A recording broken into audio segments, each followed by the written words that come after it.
Have you fallen down the cottage industry rabbit hole yet? Well, if not, buckle up, Alice, and click on over to the description in the show notes and sign up. Then you can get ready for the most fun induction into the cult of all things yarn and fiber. This will include, but not limited to, free yarn, free ebooks, patterns, coupons, and much more. You don't want to miss out.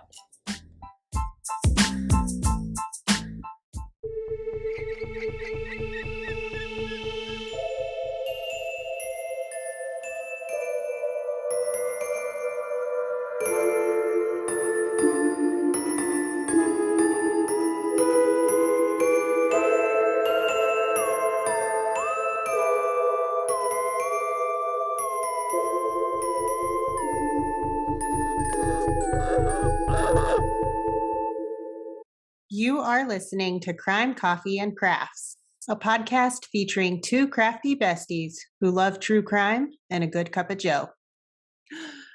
Hey, amateur sleuths. I'm Kristen. And I'm Heidi. Welcome back. Welcome. It's been a minute. It has been a minute since we recorded. Yeah. Been crazy busy. Well, you know, stay the course. Oh yeah, we want to be here. We want to do more and more and more episodes. Yes. Mm-hmm. If only other things weren't getting in the way. Like actual work. Like work. Life. It's life. fun. Yeah. It's, whatever. It's summertime. Mm-hmm. For realsies. I had to buy myself a little tiny window air conditioner for this room. I'm glad you did, because I was worried about you. It's also it's the workout room too. Ooh. So and I have clients that come here. Yeah.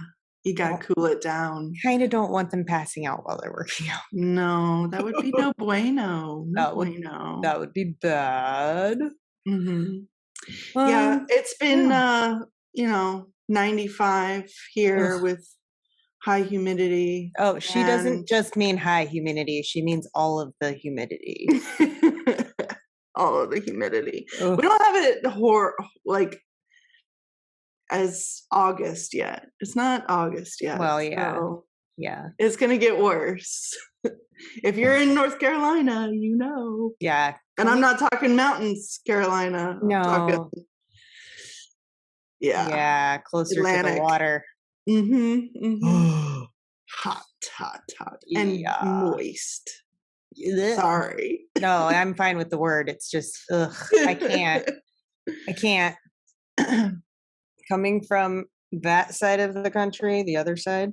I know. It's an adjustment. It's hard. It is. It's wet here, and we're used to dry climate. Yeah. I miss the dry climate a lot. Yeah. But I've been here. We're 14 and a half years in. Oh. And you would think I'd be used to the weather. I heard it takes 25 years. Oh. Yeah. Sounds like an eternity. Right? It's crazy. Yeah. So yeah, as of recording day, last weekend, I was in Colorado. Yes. And it was super funny because I landed in a winter storm at the end of May. It's crazy. But it was the most glorious feeling ever, coming from 90-degree weather and landing in 30-degree weather. Yeah. I was still wearing a t-shirt and sandals, and I got off the plane. I walked outside and I was like, oh. It was dry and cold, and I was like, I'm home. This is where I belong. Not specifically in Denver, but the mountains. Anyway, it was a glorious moment. Yeah. And there was a little baby shower for Katie. Hi, Katie. Hi, Katie. I hope she had fun. Yeah, she's in Seattle right now. Oh, okay. Yeah. Very pregnant, 8 months officially. Yeah. But here's my top secret. Hopefully she doesn't watch, so She listens. She does not watch. Oh, I know it's hard to see. I'll have to send you a picture. no, I see them.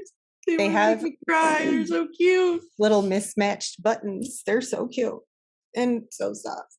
They're adorable. Anyway, for anybody who's not watching, they're little booties. And they're like Mm, kind of rainbowy. they're so cute. Anyway, they're so little.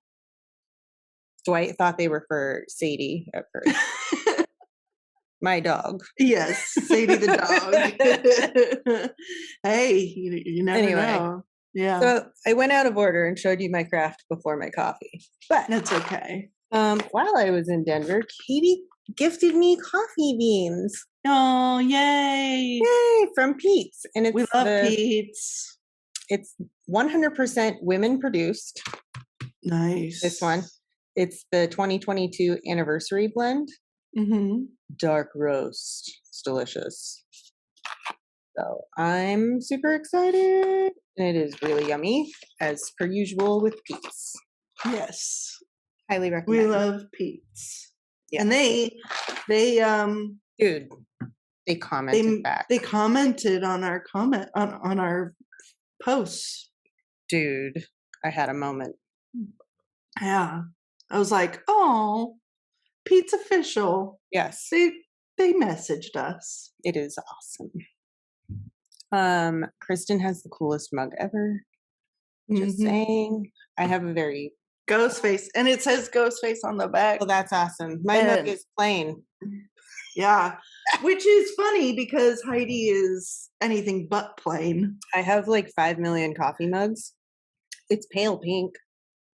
Oh, okay. Well, That's that makes something- sense. She does collect a lot of pink, guys, which is It's really weird. still strange. We've talked about it in the past. It's a retro thing. I think so. I think It is. we're drawn to those Yeah. kinds of 50s, 60s colors. Oh hell yes. Mhm. Oh, even into the 70s, y'all. Oh yeah. Give me some orange, yellow, and brown. I'm a happy girl. Avocado green. Avocado green. It's the best. Yeah. Yeah, my cup came from a special special person. Oh. Just He's a just special been person. my boyfriend. He's All right, spoiling guys, you. my boyfriend. Yeah. It's okay to say it. Yeah. I'm like knocking over my thing. I think it's too Thank you, David. you. Yes. Yes. Yeah. Yeah. Thank you, David. I like seeing the coffee mugs.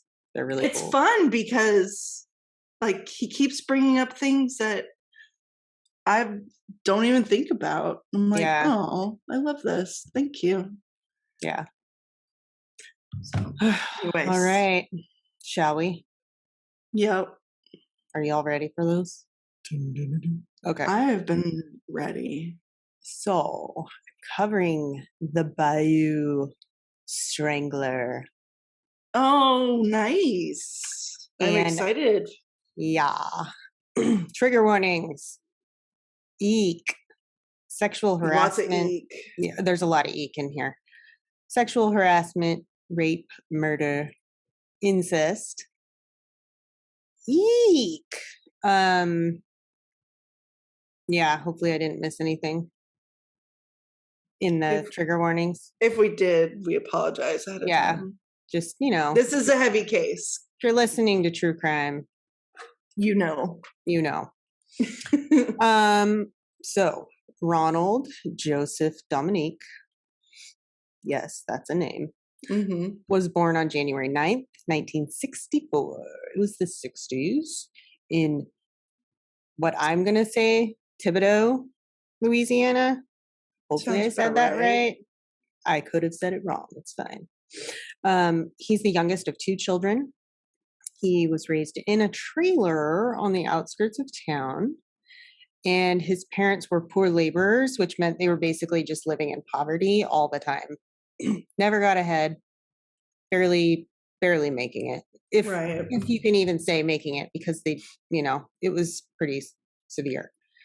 This led Ronald to being bullied at school because he was the poor kid, and that bullying just never seemed to stop throughout his like entire childhood and growing up. And it's hard. yeah. And yes, we can feel bad for young Ronald, but definitely do not feel bad for adult Ronald. Ronald was studying computer science in college, but he got bored and dropped out sometime in the mid 80s.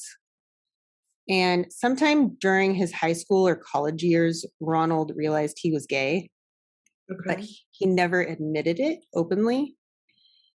And those times were harder times. It's still hard now for folks, and but it was a lot. There was a lot more stigma back then. Yes.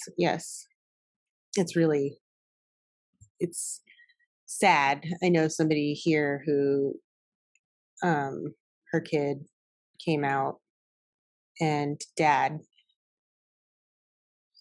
is not in contact anymore, which that's just not fair. That's not right. We need to be supportive of our children. Oh, hell yes. And help them through whatever they're going through. Give them resources that we can, but definitely don't take love away. Yeah, exactly. That can ruin people for forever.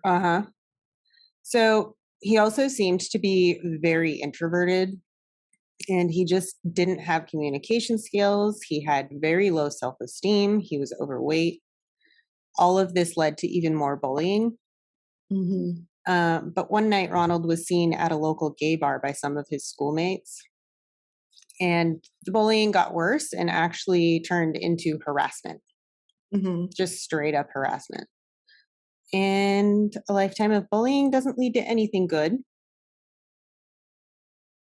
It's really sad. And I'm not saying that what he did was anyone else's fault. It's literally like he made choices. He did. But the thing that we have to remember is that it takes an incredibly strong person to live through a lifetime of bullying and come out the other end as someone who still believes in humanity and still is kind to others regardless of what they went through. Right.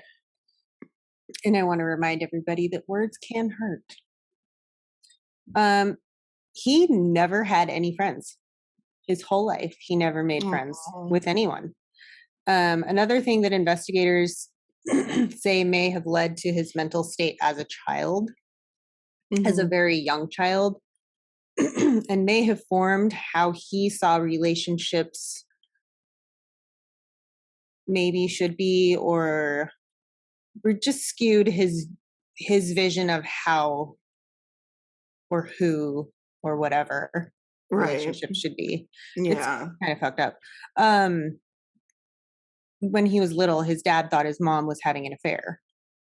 So he brought Ronald and his sister to his mother's brother's house. And when they walked in, they found Ronald's mom having sex with her own brother. Oh. That'll shock anybody's system. Yeah, that's...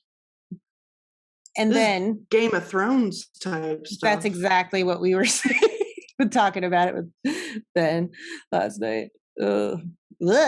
Anyway. And, Ronald was then living with his mom for the rest of his life.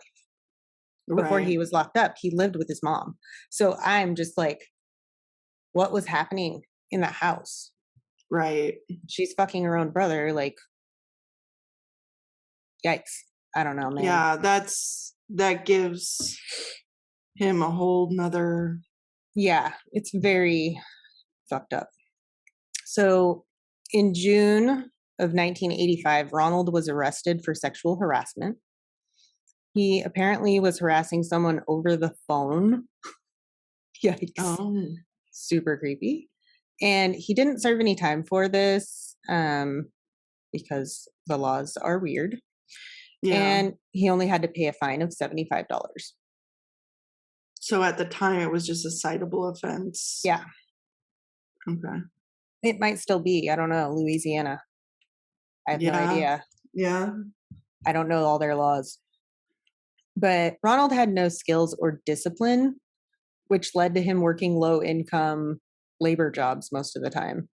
But he could never keep those jobs. He just wasn't a dependable person. And he was also a mooch, living off the incomes of his sister and his mother most of the time. Right.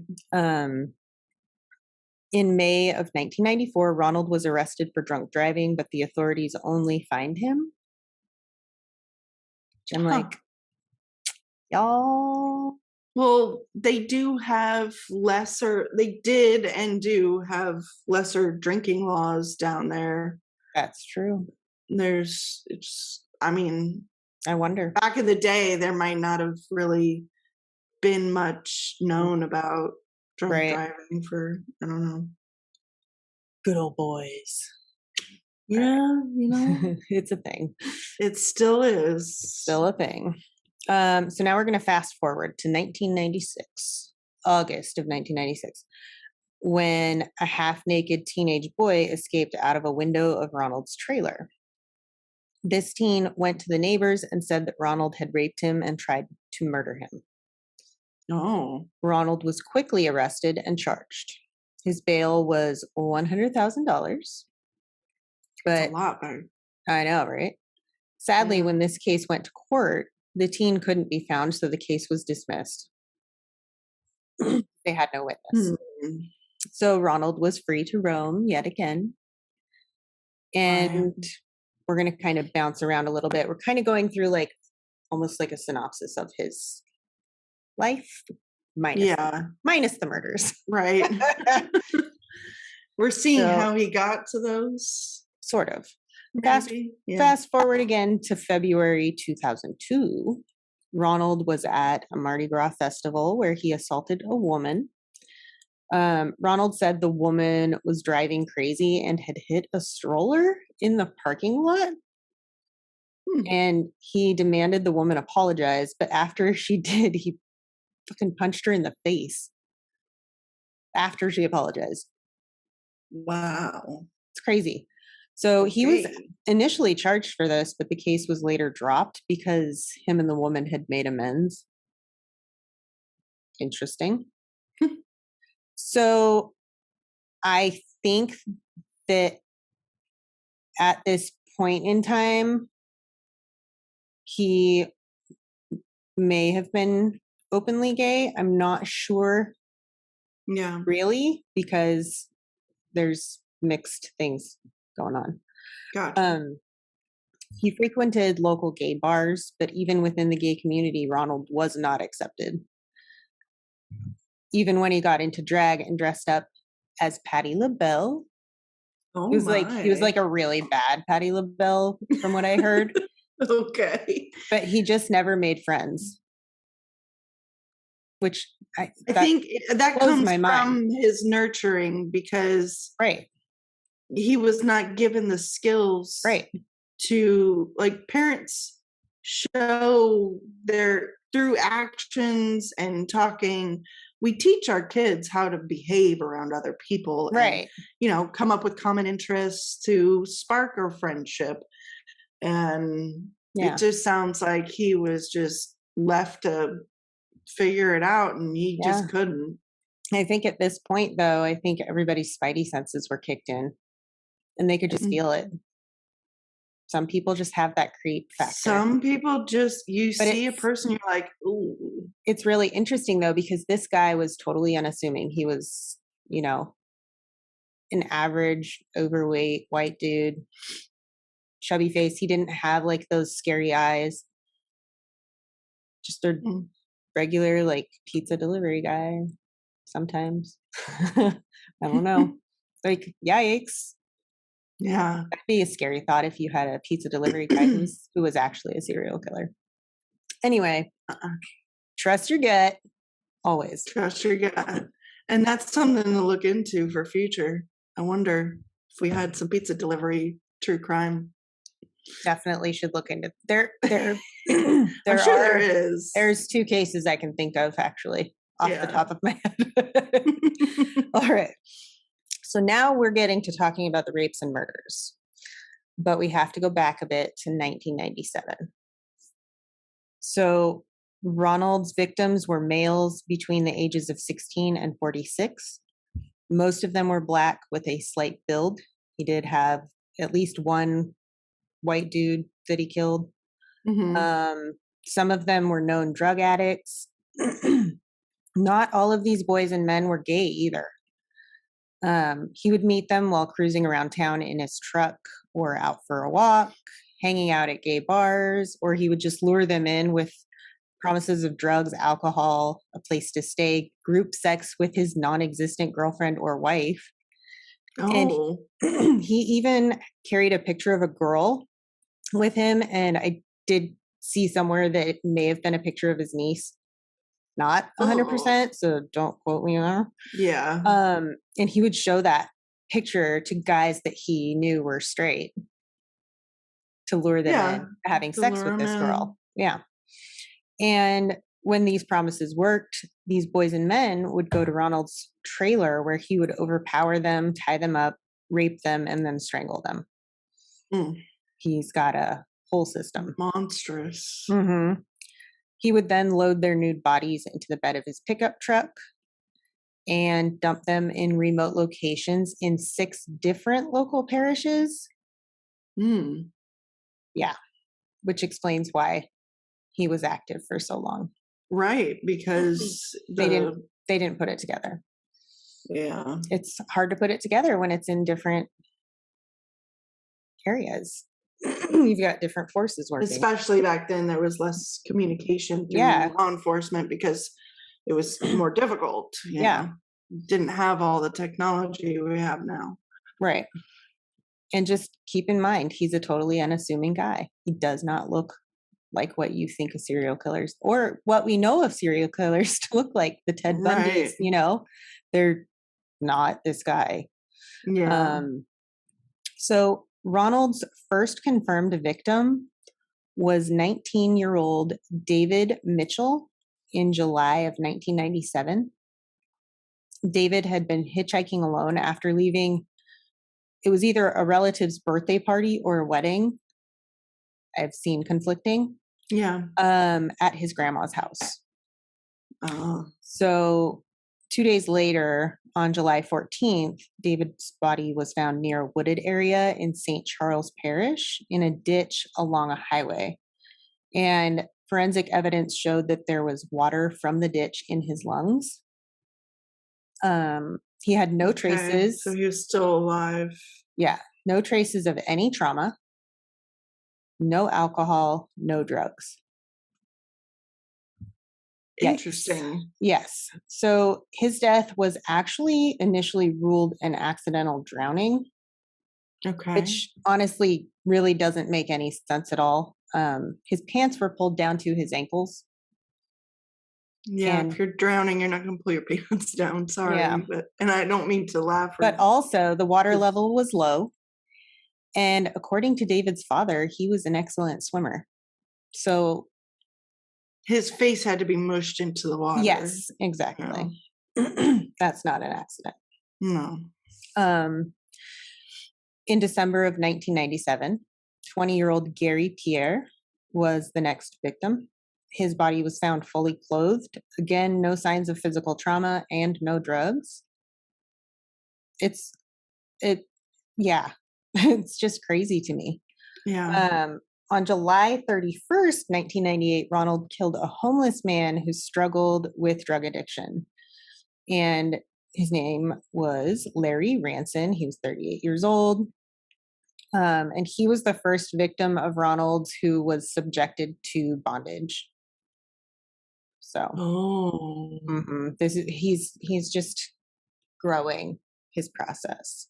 Escalating. So, yeah. Almost a year later, in the beginning of October 1998, Ronald met a 27-year-old man named Oliver LeBancs.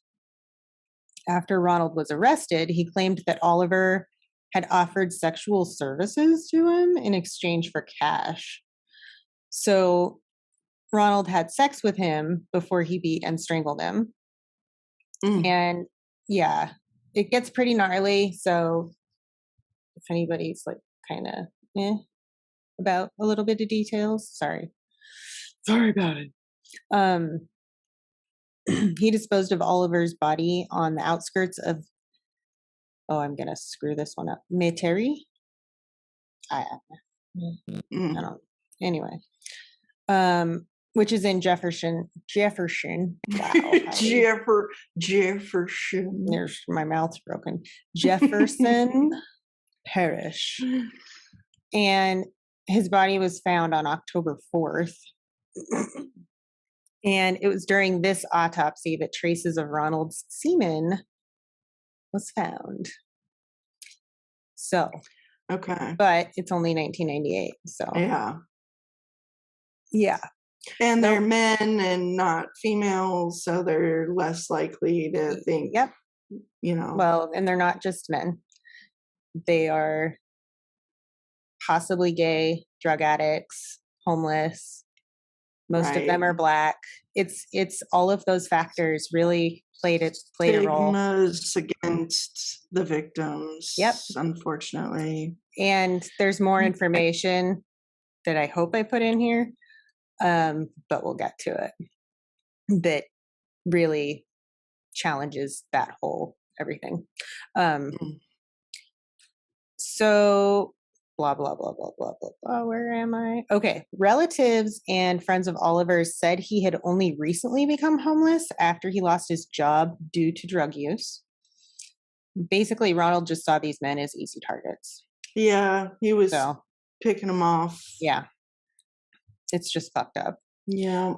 So also in October of 1998, Ronald met a teenage boy named Joseph Brown in Kenner.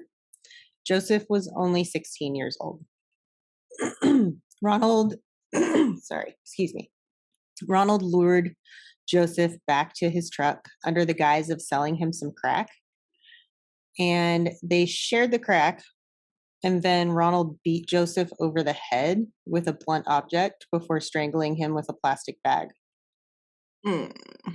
And just 1 month later, Ronald murdered 18-year-old Bruce Williams in a similar way. So it seems like he's like trying trying different MOs, like different ways to to murder his victims, and it's real creepy. So now we're in May of 1999, still in Kenner. 21-year-old Manuel Reed made the unfortunate mistake of trying to sell drugs to Ronald. Ronald took Manuel up on his offer and led him back to his truck. He then raped and strangled him. And Ronald dumped Manuel's body in the industrial part of the city in a dumpster. And this location was about a mile from where his previous victim's body was found. And semen traces from an unknown male were found during autopsy. So, yeah, at least they have some evidence when they do eventually catch him. Right. All right. June 1999. Again, only 1 month later. Yeah, he's escalating for sure. Really, and it yo-yos. It's really weird. Yeah. Ronald killed a 21-year-old man named Angel Mejia. Angel Mejia. He was homeless and had prior convictions. Excuse me. Sorry. Whoop. I'm sorry. Holy hell. Wow. Okay. I didn't think it was that bad. Oh, no, it's really loud in the mic, though. All right. Okay. He had prior convictions for possession of drugs. Apparently, Ronald attempted to dump Angel's or Angel's body in a dumpster, but the dumpster was full. So he just left his body in the street. Oh. Yeah. And the coroner came to the conclusion that he was tied up with a rope prior to his death.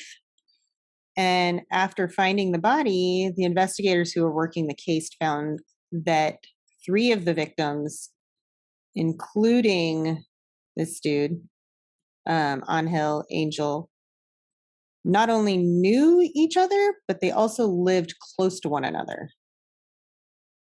Oh. Yeah. So they were connected.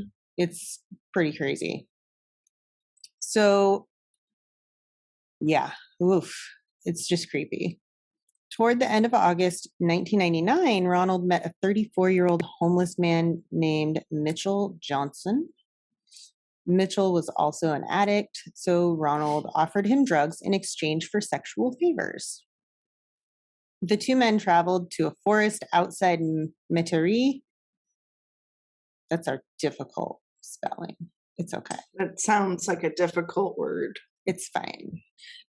He then bound him. It might be Meter. No, it's No? IE. IE at the end. Yeah. Oh. Mm-hmm. Yep. Okay. So he bound, raped, and then strangled him. And on September 1st, the body was found. I don't know who found it. A passerby. Yeah. No, don't edit. I accidentally hit the edit button. Oh, no. Okay, we're fine. So now I just want to stop right here for a second to say that there were 2 other serial killers active in the area at the same time. Okay. Derek Todd Lee and Sean Gillis. But they were killing young, attractive women. So they got all of the attention on the news. Right. So nobody really heard much about these often homeless dead males, nor did they ever really hear about Ronald Dominique. And I personally had never heard of him before. So I have heard of this case. I just didn't. All these details you're giving are. Yeah, I had New never to heard me. of it, but now there was like an episode in a show I watched, and I was like, holy shit. Yeah. I need to cover that one. So yeah.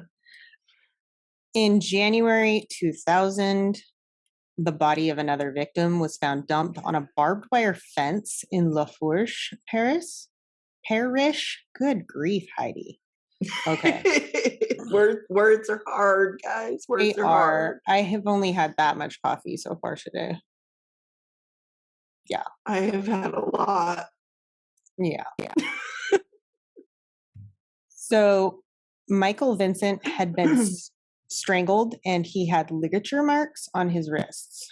This location was 40 miles away from the last victim. Okay. So the body discoveries stopped for almost 3 years after Michael Vincent was killed. 3 years? That's what I mean. It was like a yo-yo. I wonder if it's just that was he killing still and maybe bodies were never found. Or... Yeah, that's possible. I always would wonder that.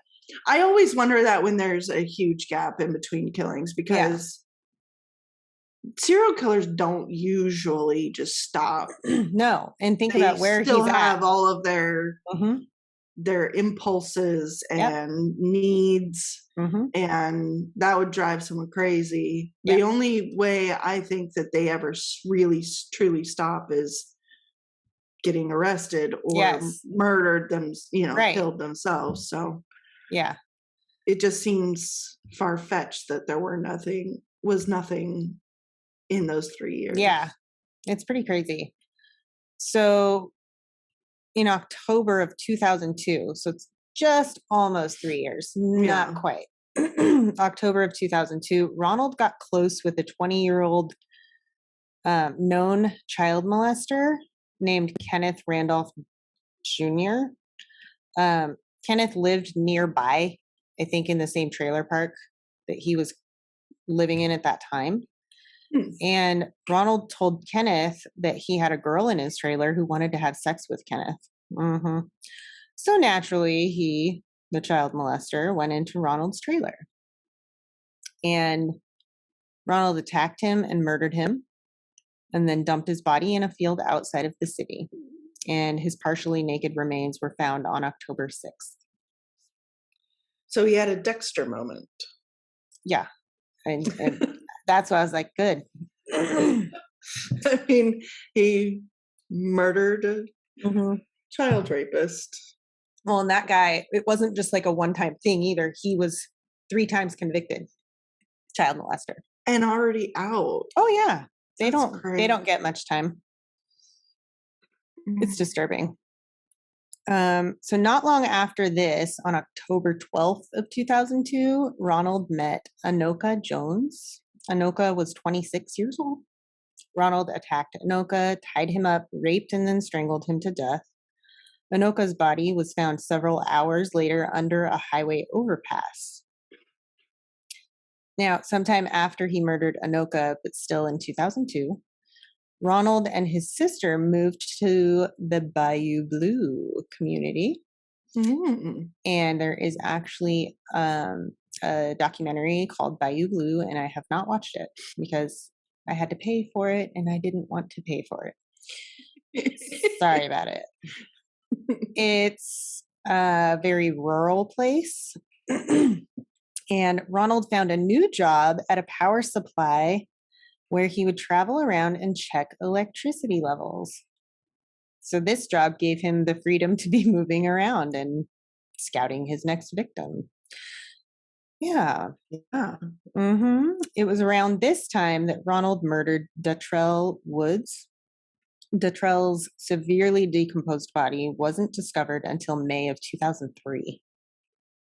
Oh. Yeah. And Ronald had dumped his body and his bike in a reed field. He was partially nude. His cause of death was asphyxiation, but it was ruled an accidental death due to Detrell having asthma at the time, anyway. And it wasn't until Ronald's arrest that this was changed to homicide. So, but we're not there yet, sadly. In October 2004, Ronald took 46-year-old Larry Matthews to his trailer with promises of drugs. Larry passed out due to an overdose. So Ronald took this moment, of course, to rape and strangle him. He then drove Larry's body 20 miles away to dump him. And Larry Matthews wasn't reported as missing because he was also a homeless man. His identity was only established via fingerprints. So, and that's another thing. Like, a lot of these people aren't close with their family anymore. Right.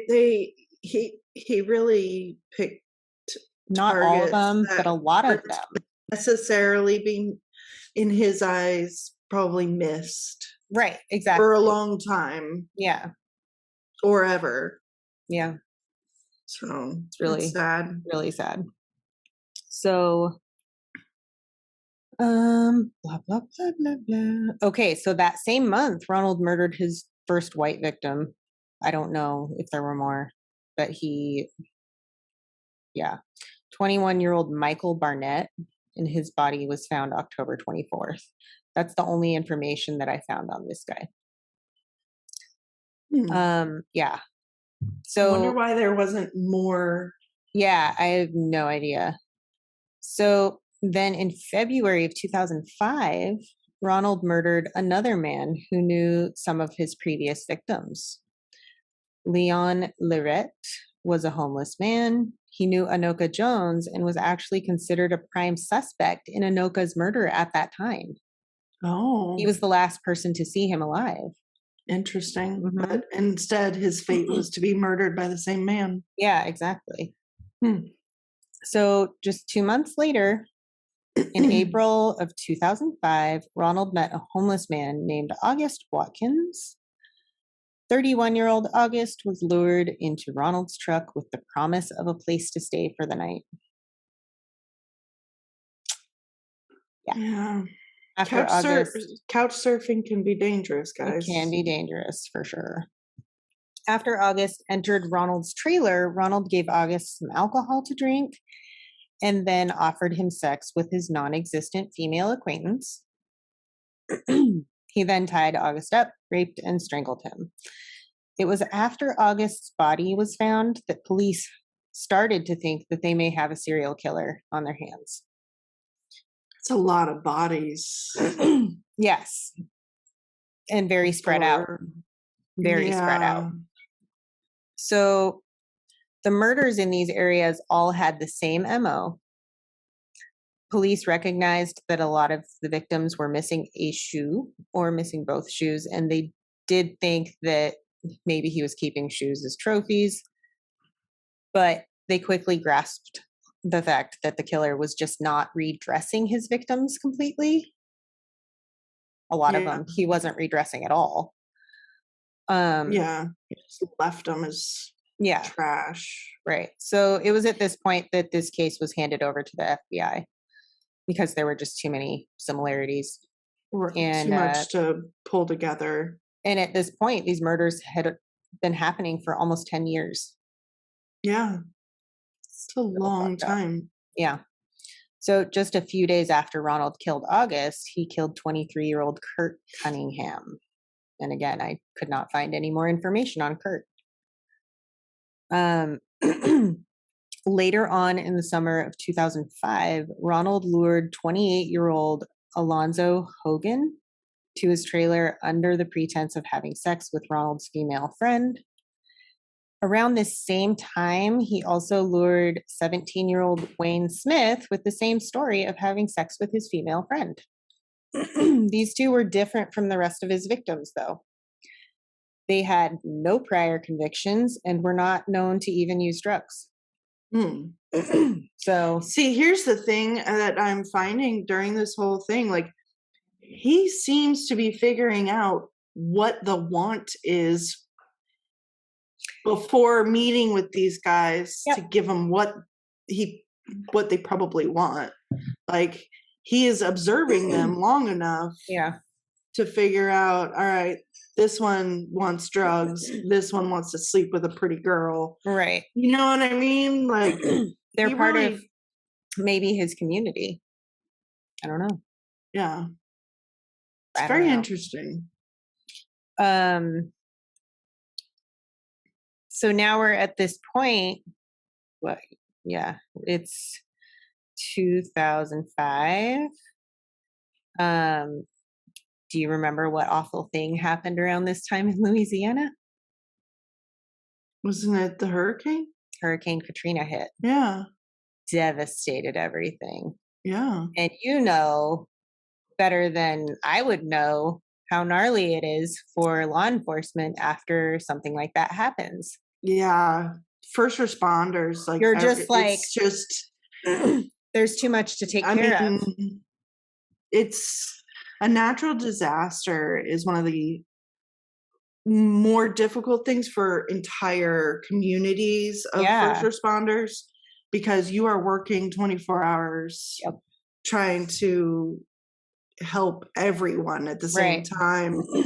You know, patrol days, you get several calls, but they're spread out, and you have other help, and but when a natural disaster like that happens, it devastates an entire community. There's no sleeping, no eating. You're just trying to get the streets back up running and finding all the people and all the animals. Right. And I did say it was handed over to the FBI. That doesn't mean that they're not still working the case locally. Right. They're working together. Yeah. Because that's the reality. So now law enforcement is, like you said, all over the place trying to deal with the hurricane aftermath and trying to deal with the serial killer that they definitely knew was working there. Yeah. And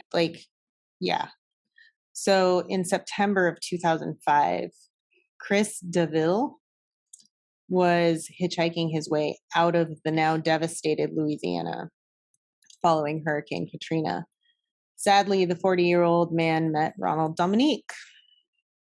Oh, a hitchhiker. Hell yeah, I'll give him a ride. Yikes. Easy pickings. Easy pickings. Ronald murdered him and dumped his body in a reed field. Chris's body wasn't found for about a month. That's gnarly. Yeah. By the time he was found, there were only skeletal remains left. And his relatives could only identify him by his ID card and his belongings that were left like right next to his skeleton, basically. Yeah. 2 months later, Ronald killed 21-year-old Nicholas Pellegrin in La Fourche, Paris. I did it again. Parish. Why is it happens. that word? Why is that one hard for you today? It's hard. I'm broken. It's fine. However, we're all a little broken. It's true.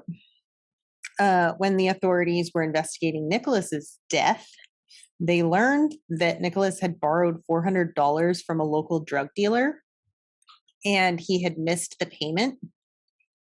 So they blamed it on the drug dealer. They did, because he had been receiving death threats from them.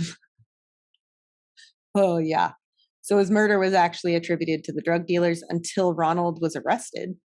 Yeah. Which we're almost there.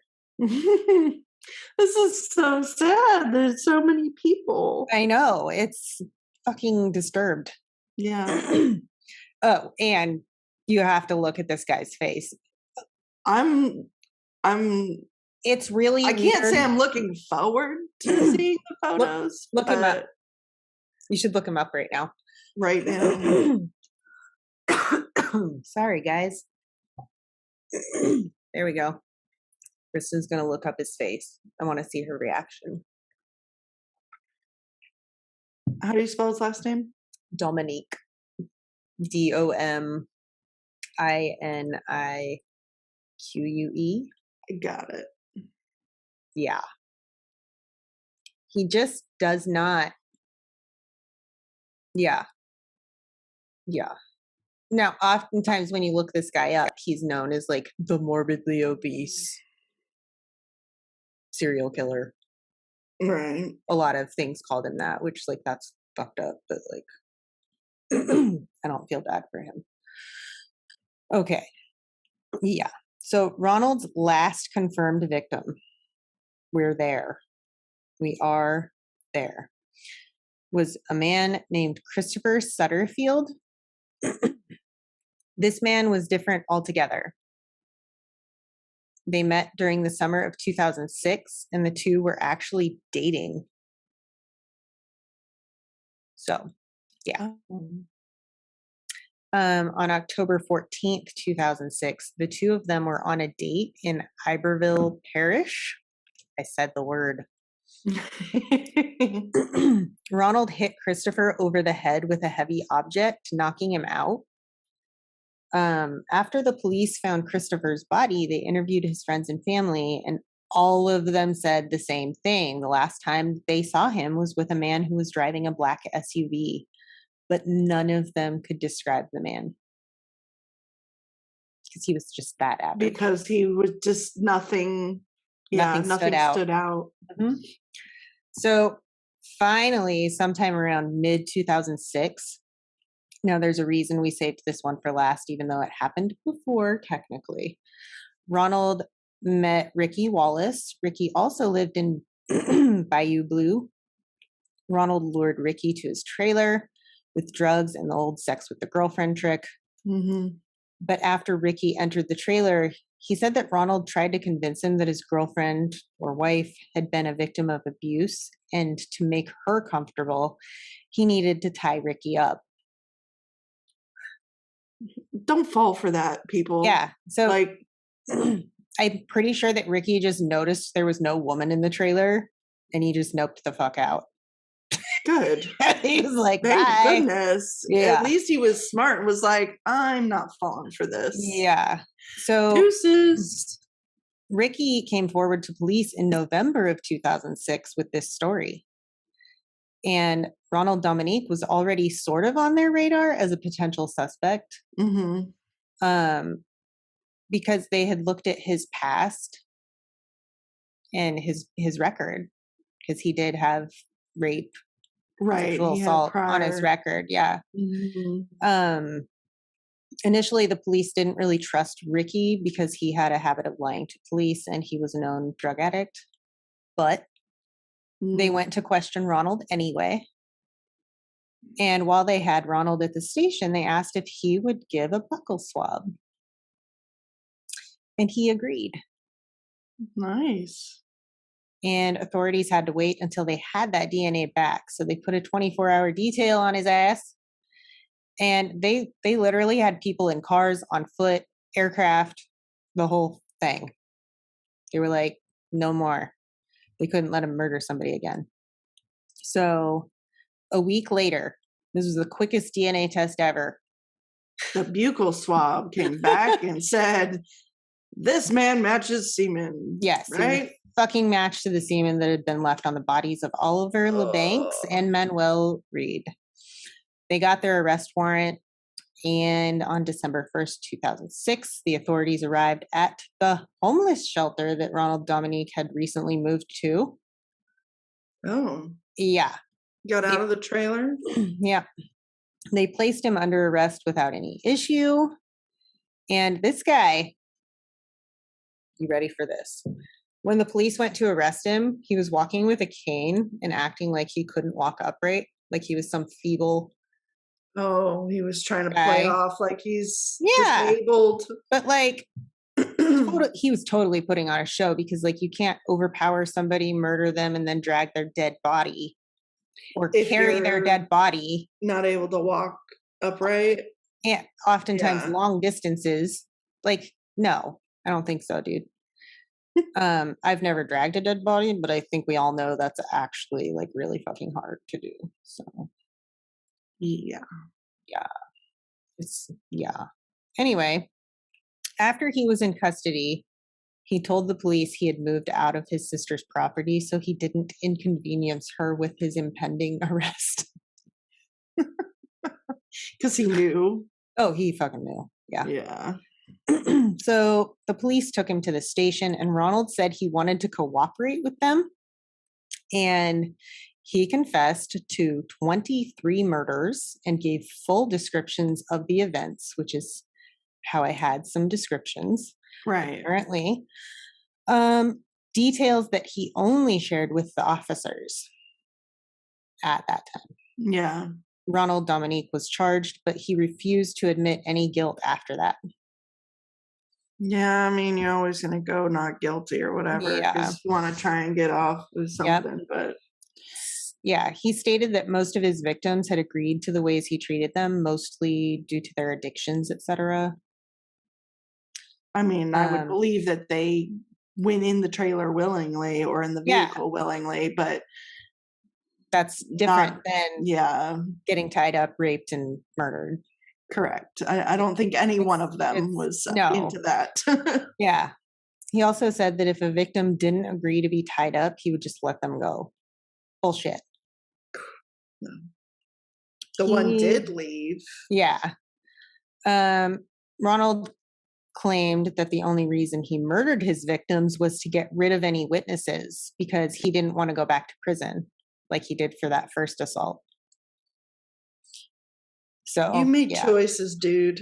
Yeah. You made choices. You didn't have to do any of it. You just went robotic. It was awesome. Oh. It was all choices. It was awesome. So he said that after his arrest back in 96, he just didn't want to go back to prison because it affected his mental state. He was already messed up. He was already, yeah. So September 2008, Ronald Dominique accepted a plea bargain to avoid the death penalty. And he was subsequently sentenced to a whole lot of life terms without any possibility of parole, and 8 consecutive life sentences. Good. Yeah. And he is locked up in a state penitentiary in Louisiana, where he fucking belongs. So, yeah. I am hoping that, no, I can't. If you didn't know, now you know who this motherfucker is. He's a creep, and he should, he should rot in hell. The problem I have with prison, and I'm going on a soapbox here, is that a lot of them get to just live lazy lives. They do. And they don't have to really do anything ever again. And is it really, are you're not really taking away their taking their freedom of movement. You're taking their freedom to go visit. Right. Did I go robotic? Yeah, you are. No. Did you block everyone? Yeah, it's just me. Oh man. All right. Anyways, I just, he's probably living it up. Yep. Probably. Ugh. Okay. Yeah. Grossness. So I've got my sources here. Wikipedia thankfully had a shit ton of information because not everywhere else had it a whole lot. Yeah. But I did like watch shows and like definitely like did that research. You picked it apart to make sure that there was a show called Very Bad Men on Discovery Plus. He is a very bad man. Yes. Season 1, episode 13. On Amazon Prime, there's a show called Making a Serial Killer. Yeah, that's been pretty popular one. I've noticed. They cover a lot of Season 1, episode 10. And allthat'sinteresting.com and Murderpedia. I like Murderpedia because they kind of like. I do too, but I feel like they pull news articles in there, which is really cool. Right. But I don't think they're doing anything. They haven't been updating for years. Oh, yeah. Well, they have like almost everyone until like, I think it was like 2016. Right. I feel like they haven't really updated. They need to up their game. They need somebody to work on that because it's a great site. Somebody needs to hop to it. All right. I also like All That's Interesting too. Yes. I get a lot of stuff from them. So yeah. All right. Ooh, that was heavy. I know. Sorry. Go ahead. Sorry about it. All right. Talk to you later. Ta-ta. For now. Thanks for listening to Crime, Coffee, and Crafts. If you love our podcast, please rate and review us on Apple Podcasts. This helps us more than you know. If you really love us and want to support us, go to our website at www.crimecoffeeandcrafts.com. From there, you can join our Patreon, shop our merch, and find us on social media.